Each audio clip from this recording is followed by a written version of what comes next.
In today's episode of the Brisbane Property Podcast, we are going to be sharing with you the top 3 tips of tools you can use to understand what your budget will buy in Brisbane right now. We hope you enjoy this episode. Welcome to the Brisbane Property Podcast with your hosts Melinda and Scott Jennison. Hi everyone, and welcome back to another episode of the Brisbane Property Podcast. Scott, Melinda, Jennison, and we've got Stacey from one of our team members joining us today. Welcome. Hi, thanks.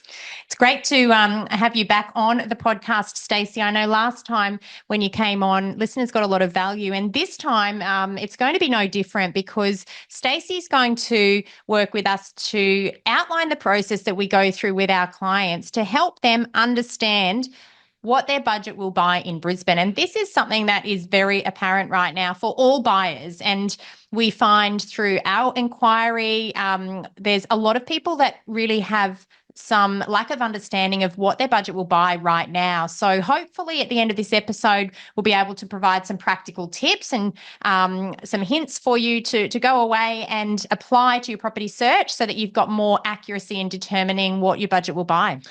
When we get inquiries, obviously people that inquire to our services here at Streamline, generally they will talk with us. Now, luckily, I mean, for our clients or people that do inquire with us, we've got some very qualified people in our team. So both Melinda and Stacey are qualified property investment advisors through PIPA, the Property Investment Professionals of Australia.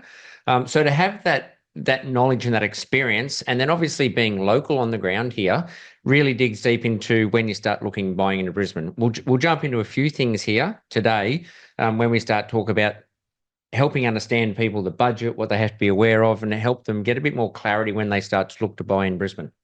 So, Stacey, just to get started, we're going to run through the top 3 tips. That's for our viewers. Now, when people do inquire and generally they'll let us know what budget they're working with, what's usually one of the first things that you do to direct them and get some further clarity from them?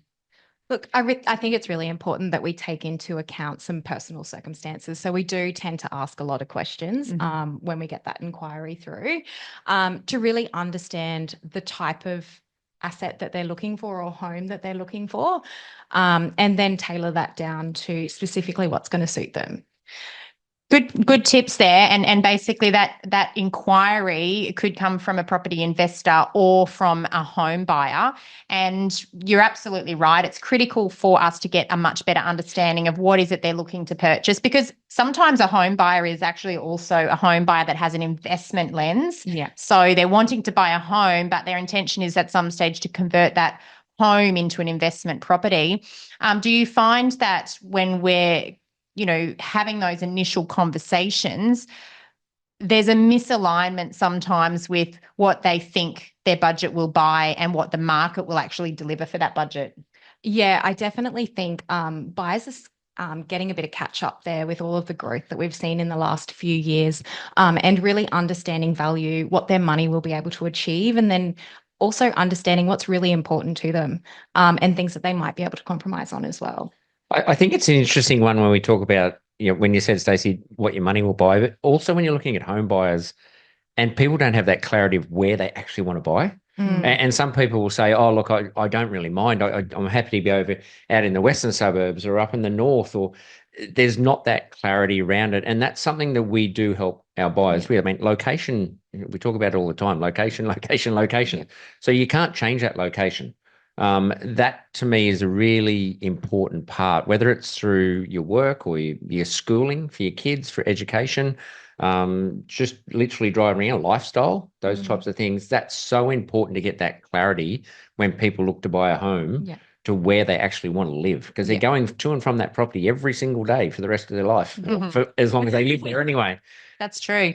So tip number 1, where can buyers go to do a little bit of research, even if they're not partnering with expert buyers agents like ourselves?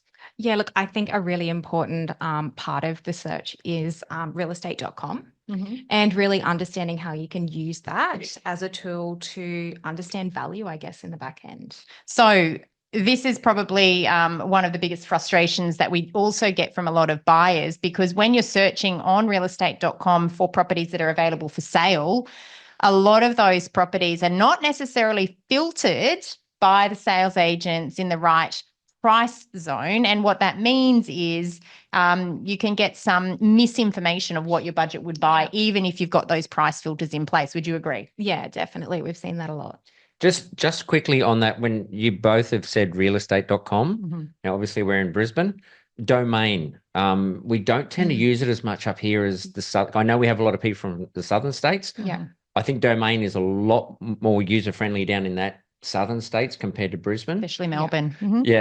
So just so for our listeners, obviously, for Queensland, especially in Brisbane here, realestate.com is probably more of a go-to than domain compared to the southern states. That's true.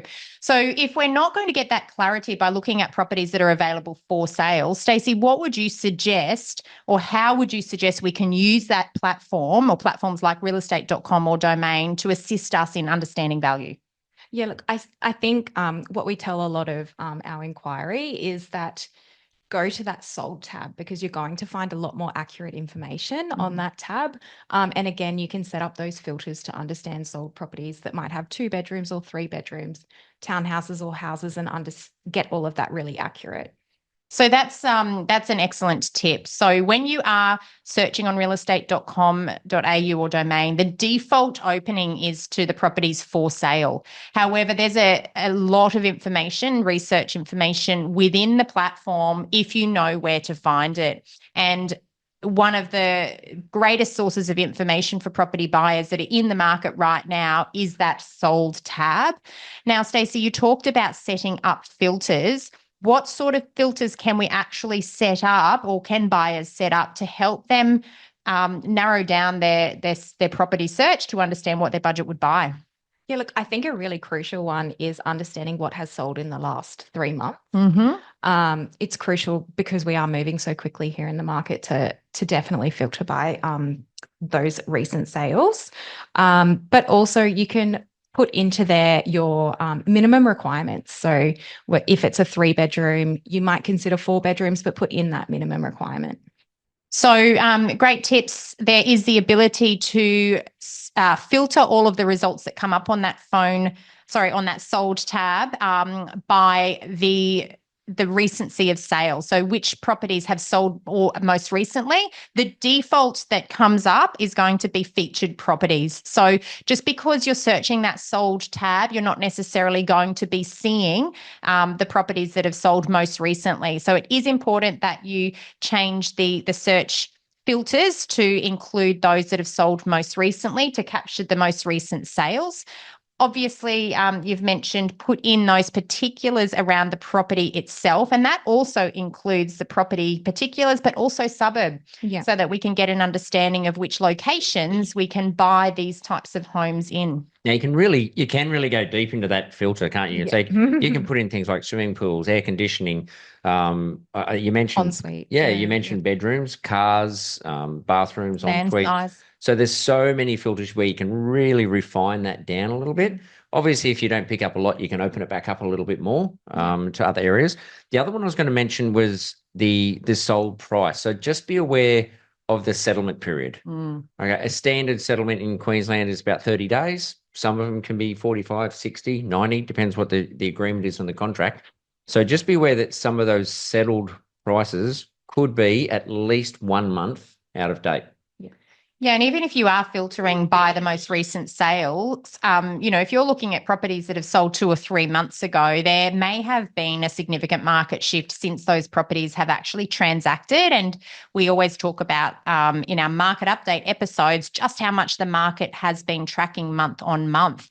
And I've done a few figures actually to share with our listeners today. If you are looking at a house in Brisbane and the value of the house that you're looking to buy is around $1 million, based on the last 12 months of property capital growth that's occurred here in Brisbane in that segment of the market, every single day, a $1 million property has increased by $416 every single day over the last 12 months. And that's based on the median growth that has occurred in the house market for a $1 million property purchase.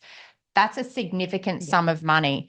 So if the property that you're considering or that you're looking at as a comparable property that's recently sold, you need to add on around $416 per day if that property's priced around that $1 million price point. So that's huge. That's a lot. And it's no wonder consumers are getting quite confused looking at that. The other segment of the market, and I'm just going to give the example of a $600,000 unit here in Brisbane. Again, if you're looking at that product type and looking at recent sales, every single day over the last 12 months, a unit in Brisbane that's been valued at $600,000 has increased by $322 per day. And that's based on the last 12 months of median value growth as well. Again, these are huge numbers for every single day. We're not talking a week, we're talking about every single day. So if you're a property buyer, this is technically the opportunity cost of delaying your decision to buy, but also this is the way you must quantify today's value when you are looking at the most recent sales of properties that you may have considered that have transacted, 30 days or more behind time. In our monthly market updates, we always now will do the change in the market in the percentage. We've actually broken it down now to a dollar amount per month. I think next one we need to go probably per day per month and break it down even more. So, but that's amazing. Like a house, as Melinda said, $416 per day, and a unit $322 per day. And that's based on a $1 million house purchase or a $600,000 unit purchase. So obviously those numbers will vary depending on the value of the property because it's based on the percentage of growth over the last 12 months. But it's significant. And this is why buyers are so confused, because the market has continued to shift so rapidly here in Brisbane, especially in the last 12 months. And that's the whole purpose behind this episode, because something that our team do on a daily basis, and I know Stacey spends a lot of time with clients helping them to really understand what their budget will buy, is getting this type of clarity. And these are some of the tools that we use to assist clients. Of course, that's our job. So it does alleviate some of the pain, and we'll fast track that process for clients. But these are some tips that you can use on your own, even if you're not partnering with a professional team like us. Yeah. And I think providing that clarity quite quickly to our clients, because that movement, it's pretty strong. Absolutely. I think that's a really important thing, providing that clarity and that confidence with people, because I always say it's a lot of money to invest in property, whether it's a $600,000 for a unit or $1 million for a house or more, especially in the market as Brisbane is moving. It's a lot of money to invest. So you want to be confident to know that, what I'm investing is around that market, what people say market value, and it's within that sort of area to give people confidence to invest in it. Now, okay, we've done a research on Sold Tab. We've put in some filters. We've found a few properties and we think, yep, around that $1.5, $2 million mark, that's sort of the area, because that's what these properties are selling for. Yep. That should be everything in that area. That should be all those houses in that area. And that's what I should be able to buy. Now, I jumped online literally yesterday just to have a quick look, and I saw a property. I'm not going to say the actual address, but I think it was around that 1.5-ish mark that it was filtered at. And I saw the address and I thought I would never live on that main road. Yeah. Yeah. Now that's where people don't understand. They can do all that searching on realestate.com or domain. But when it comes down to the second point, which we're going to talk about, is doing that due diligence. Yeah. And we need to overlay all of that with the price information that we can get off realestate.com. So tip number 2, when you're searching on realestate.com and you're looking at that sold tab, not only do you need to consider what types of property are transacting at a particular budget within a particular location, but you must also overlay that with, are there any impacts on those properties that would cause the value to be higher or lower? Because this all needs to be considered when you're piecing it all together. Yeah. Yeah. I think I've had clients come to us and say, look, I've noticed properties selling in this particular area are more affordable than this other particular area. Can you help me understand why that might be? And that comes down to doing your due diligence. Yeah. So what sort of due diligence, Stacey, would would buyers need to undertake? I mean, there's lots of impacts in Brisbane, but what are some of the more obvious ones that can impact on the value of a property? Yeah, I think obviously there's always the flooding here in Brisbane and being really thorough with that. But also things like zoning, especially if you're a home buyer or an investor, understanding what that neighbourhood's going to look like in the future, and what's planned for that area in the future as well. I know one thing you won't ever find on the real estate listing, even if it's on that sold tab, is, what the neighbourhood actually looks like. You can't see what's next door. If there's an impact at the rear of the property, you're not going to see that in the photos. If there's an impact across the road, you're not going to see that in the photos. And these are the sorts of things that can absolutely cause value fluctuations for properties. So overlaying the price research that you're doing with some due diligence on why is that property appearing to be transacting at a lower value than others in that same suburb, there's usually a reason why that is the case. So where can buyers turn to conduct some of that due diligence that they need to conduct?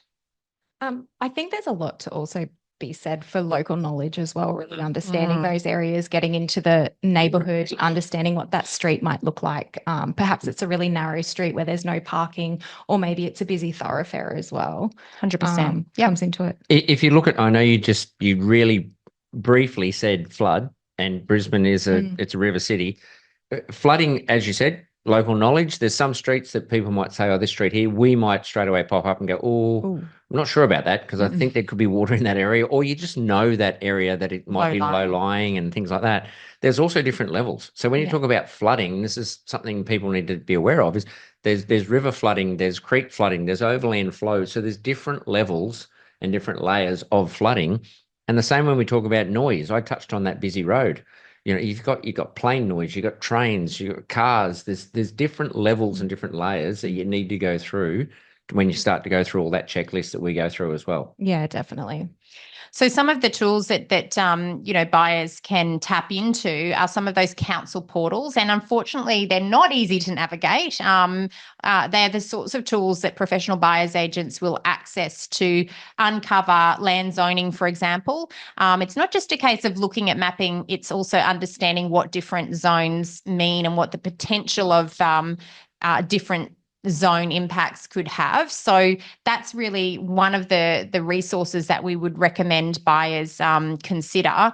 Other things that buyers can turn to, of course, flood maps, they're available on council websites as well. But we've also got underground service maps on doing a dial before you dig search, for example. That's going to determine whether there's anything underground that might impact on that property. So again, all of these layers of due diligence can have an impact on the value of a property. So don't just look at realestate.com at the sold tab and assume that because that property sold for $1,050,000 that you will find something the same. It could be that backs onto a train line. It's the significant noise impact. You just can't see it from the photo, but based on the mapping, we can see that that's going to have a significant impact. And that's just one of the examples that I'll use. There's a lot of other areas. I know we're touching on a lot here, and we could probably talk all day on due diligence because that's what we do. But when, underground services, as Melinda mentioned, dial before you dig, you can actually get access to urban utilities, for example, give you a bit more accuracy. So when you start to look at some of these plans online, sometimes the accuracy of the actual boundary and the services is not completely correct. Gives you an indication, but sometimes you need to dig a little bit deeper to get that accurate information, where manholes are, which way the sewer runs. It gives you depth of the sewer pipes, all those types of things. And for home buyers as well, we want to add a pool in the backyard, understanding what that means. When you talk about surroundings, Melinda, just very briefly, I know that you talked about zoning and surrounds and things like that. I think for a bit of clarity for our buyers, say, for example, I'm bringing my family up from Melbourne and I want a beautiful, I'll call them a Queenslanders because that's what we've got so many here, and I want to live close to the CBD and I want a nice neighbourhood, and I find a beautiful house. How do I know that around me is going to stay like that? Because I know you talked about that zoning. How do things like a set of units pop up right next door, and that's your privacy and things like that gone as well. And this is where it comes down to understanding the local market and the local city planning scheme. And again, it's definitely something that most people can learn. It obviously just takes time to learn and understand it. And this is the role of a town planner. And this is, how the city continues to develop over time. But there's a lot of nuances here in Brisbane that do not exist in other capital city markets around Australia. And that is why Brisbane is quite different.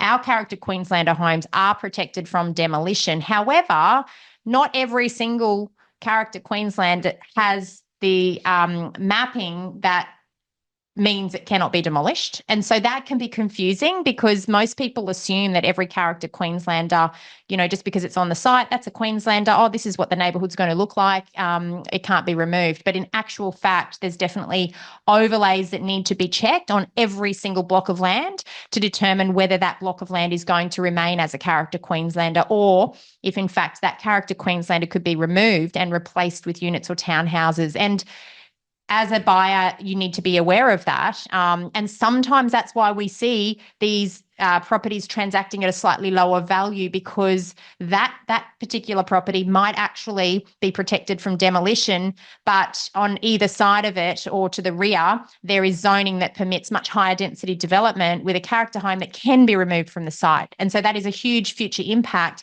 that could cause overshadowing for that home. So these are some of the reasons why you cannot just look at a sold property and think that that's what it will always be. There's a lot of impacts and there's a lot of due diligence that you must do as a buyer to really understand why the value sits at that level.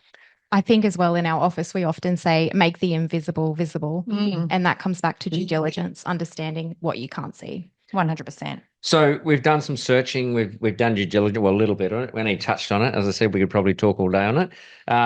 Obviously, then understanding the value and where we think it's going to sit. I had a past client had referred someone to us, and just recently, and they contacted us and said, "Oh, I'd like to buy something similar to what they bought," and it was about 2 to 3 years ago that we bought for them, and the market has moved quite a lot. So it's helping them understand that value. Now, there's so many different ways to do this, and I'll throw a few sort of ones to you guys, but auto vals, agent guides, and the experts at a barbecue at home telling you what a property's worth. Are they the things that we rely on? I'm going to start with the auto valuations, because this is one of my, something that is very important to me, to educate people on the fact that they can be grossly inaccurate. Now, if you have not already listened to our podcast episode number 203 and you are interested to understand whether automatic valuation tools are accurate or not, I encourage you to go back and tune into that episode 203. In that episode, we really took a deep dive into understanding what the predicted value of a property was based on those automatic valuation tools and what the eventual purchase price ended up being. And we reported on the reliability of that information based on real data here in Brisbane. And you might be surprised to learn that they are grossly inaccurate. We have clients also that, might receive a valuation report from a broker or their bank. And again, these valuation reports typically are those that are produced by desktop, and these are the automated reports, and these are the reports we're talking about. Quite often they can be grossly inaccurate. I actually looked at one just before the podcast. I had a look at a property. It's on the market. It sold, I think it was just late last year. It sold for 2.650, I think it was, mil. It's offers at the moment, the price guide is 2.5 to 3 mil. So it's around that range anyway. And that's what that property worth. Beautiful house. And then when you look at the estimated value of the property, it was down at 2.3. You'd never. And I thought it's actually $350,000 less than what it sold for 12 months ago, whatever it was. But yet it's so inaccurate, and it's just the type of property. I've been through the house. I know what it's like. It's a lovely house, and it's worth that higher range every day of the week. But that auto val side of it is just put it in comparisons with other properties around the area. Yeah. And I think as well, those algorithms that come in with the auto vals, they don't take into account the due diligence that you do to understand why a property might have sold for less or more. Yeah, so that obviously, they can't take in that compositional bias. They also don't understand the quality of one property versus another. So these are all the reasons why, if you are or have been relying on those automatic valuations, we encourage you to go back to episode 203. But Stacey, sales agents, can we ask the sales agent what the property is worth? No, let's not. Sales agents can provide us with all sorts of information, and we must always remember that the sales agent is acting for the vendor or the seller. Yeah. So I hear it consistently when there's auction campaigns, for example, and I hear frustrated buyers lining up to speak to the agent, and usually their question is, what's the property worth? Where's the value going to land? And in Queensland is actually illegal for an agent to provide a price guide for an auction campaign. And I know that is incredibly frustrating for a lot of buyers because the agent can provide a list of more recent sales, but they can't say to you, we think that the property is going to sell for this price. That is very important for buyers to understand. If it is a private treaty sale, of course, sales agents are going to be providing some level of intel to buyers, but remember they are working for the seller, so it doesn't necessarily mean that intel or information is going to be accurate. Yeah. And that is exactly why a buyer's agency service exists, because we advocate for the buyer to protect your interests as a buyer, as opposed to a sales agent who represents the vendor's interest or the seller's interest. So I think even those recent sale lists, looking at those with caution as well, because there's some compositional bias in that information as well. So just on that then, a question, how do people then understand the value, and how do they work it out? Because we've just said can't rely on auto vals. Mm-hmm. You can't 100% rely on an agent, respectfully to all our agent friends that do listen. We do a very detailed CMA, so a comparative market analysis, which we do in-house. Obviously, we don't listen to the family and friends on the back deck when we're having a barbecue saying it's only worth that much. And you'll end up being like the castle where they say, tell them they're joking. Tell them they're dreaming. So help our listeners understand this type of service without giving all the tips away, how our team and how we actually understand value when we start to look at property. Yeah, I guess there's the main points that we look at when we're doing our comparative market analysis. So understanding the composition of each particular property that's sold recently within a comparable area. And we look at things like the quality of the property, land size, all of those types of things to really understand where value might fall. So these things can all impact on value. Obviously, large blocks of land in the same location, you'll be paying more towards the land than smaller blocks of land. We also look at impacts. If there's impacts on the site, we're going to account for that in our assessment of value for any comparable sale that we're considering. As Stacey rightly pointed out, we're definitely looking at quality. We're looking at the size of the property as well, because even though you might see 4-bedroom, 2-bathroom properties in the area as comparables, some of those may only have 1 living area, others may have 2 or 3 living areas. So this all needs to be considered as whether the overall property is inferior or superior. And these are the sorts of things that enable us to really break down, as Stacey pointed out, the composition of each property to determine how each of those comparable sales compares to the subject property. And one thing that we are very particular about is accounting for any changes in market growth that have occurred since that sale took place. And sometimes if we can't find enough comparable sales in the most recent 3 months, we will go back a little bit longer than that, perhaps up to 6 months. But if you're moving back that far to find comparable sales, of course, we've got to account for the growth that has occurred over that time period. And I know one of our clients just last week said to us, oh, that's what I've been missing, when we actually shared with her the comparable market analysis for a property that she's interested in. She hasn't been accounting for the market growth, and she has missed out on other properties that she has looked at throughout her journey before she partnered with us. So these are some little tips. We hope they're valuable to you if you are a buyer in the market here in Brisbane. One other thing, I know we touched on the local knowledge, and something we do as a team here at Streamline Property Buyers is we actually go to auctions. So we'll go and attend auctions on weekend. I'll just pull 2 out straight away that I was at on the weekend. 2 of the auctions that I actually went and just I watched, observed. One of them had 15 registered buyers on it. And that price, it was a very, I think it was a very strong price for the property. But again, there was 15 buyers there that were interested in it, pushed that price up again. Another property not far from that one I went to, I think there was only 2 or 3 registered. Yeah.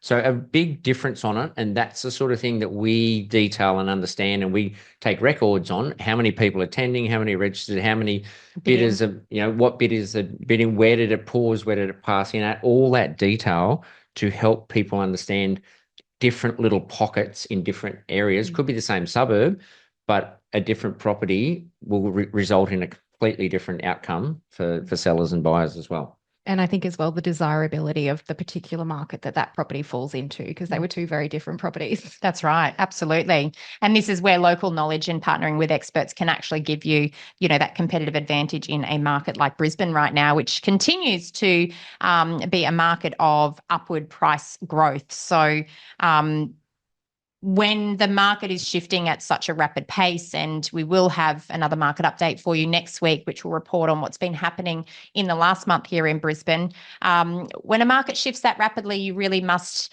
understand that there is an opportunity cost of delay. If you are in the market to buy and you're worried about what to pay, here's hopefully the tools that we've shared with you today will provide you with better clarity, because ultimately by staying out of the market, especially if you're looking for something that doesn't exist, if your expectations are not aligned with the market, and if it takes 2 or 3 months for those expectations to align, then that's a huge potential opportunity cost as the market continues to increase during that 2 to 3 month period. And that's why we wanted to share some of the tips that are available to you to use for free to help you align that budget with market conditions. So some takeaways for our listeners. If you're looking for a property, do your research, understand value, understand your location, do your due diligence, make sure you're not buying something that you regret, and avoid mistakes.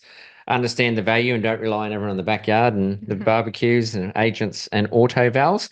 And if that all becomes too difficult, reach out to Streamline Property Buyers. That's my last tip. Look, that's a bit of a wrap there. So hopefully that's been helpful for all our listeners. Thank you, Stacey, for joining us and sharing some of the knowledge that you have here in our team to help all our clients as well. And as usual, I will throw it over to Melinda to wrap things up. And from me, thanks very much for listening. Take care and bye for now. Yes, we are super excited to be welcoming our team members in episodes on the Brisbane Property Podcast into the future, because we want to share their knowledge with you also, because we have some incredible depth within our team, and Stacey's been able to share some of that with you today. So thanks for your time, Stacey. Thank you. As always, if you have enjoyed this episode, we would love for you to leave us a review, and please share the episode with friends and family as well. We hope you have a fantastic week, and we look forward to speaking with you again soon. Bye for now.